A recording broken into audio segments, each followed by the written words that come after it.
15 বছরের শাসনামলে সরকারি ছায়ায় আশ্রয় নিয়ে লুটপাট আর কমিশন বাণিজ্যে ব্যস্ত ছিল আওয়ামী লীগের কিছু সুবিধাভোগী নেতা ও মন্ত্রী।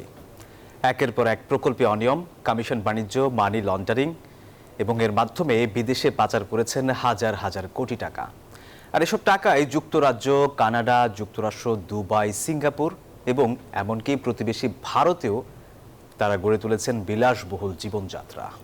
এবারে অনুসন্ধানে উঠে এসেছে কয়েকজন পলাতক আওয়ামী লীগ নেতার বিলাসী জীবনের তথ্য।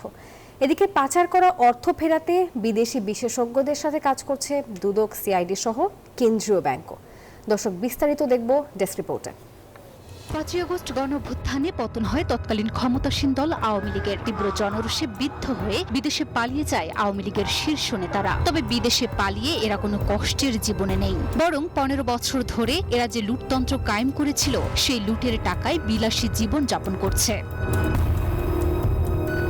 শ্বেতপত্র প্রণয়ন কমিটির রিপোর্ট অনুযায়ী সাবেক প্রধানমন্ত্রী শেখ হাসিনার শাসনামলে গত 15 বছরে বাংলাদেশ থেকে প্রতি বছর গড়ে প্রায় 16 বিলিয়ন মার্কিন ডলার অবৈধভাবে পাচার হয়েছে।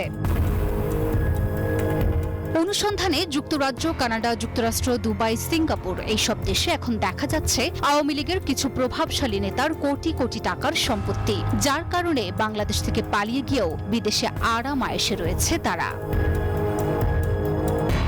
এসব শীর্ষ নেতাদের মধ্যে সবার উপরে যে নামটি উঠে আসে তিনি হলেন সাবেক ভূমিমন্ত্রী সাইফুজ্জামান চৌধুরী। যুক্তরাজ্যে রয়েছে তার 2 শতাধিক অ্যাপার্টমেন্ট ও বাড়ি। দুবাইতে 7টি অ্যাপার্টমেন্ট এবং যুক্তরাষ্ট্রেও 2টি ফ্ল্যাটের মালিক তিনি।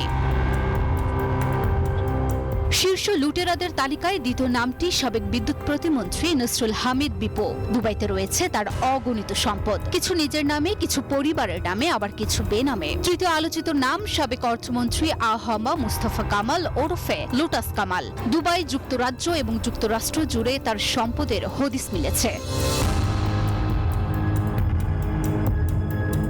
আওয়ামী লুটেরাদের আরেক নিরাপদ স্বর্গ এখন ভারত। নিউ টাউনের বিলাসবহুল অ্যাপার্টমেন্টে বসবাস করছেন আওয়ামী লীগের সাধারণ সম্পাদক ওবায়দুল কাদের, সাবেক স্বরাষ্ট্রমন্ত্রী আসাদুজ্জামান খান, জাহিদ মালেক, তোফাজ্জল হোসেন মিয়া, জাহাঙ্গীর কবির নানক। তারা কোটি কোটি টাকা পাচার করে পরিবার সহ সেখানে আরাম আয়েশে দিন কাটাচ্ছেন। এদিকে বিদেশে পাচার করা অর্থ ফেরত আনতে তৎপর চালাচ্ছে বাংলাদেশ ব্যাংক।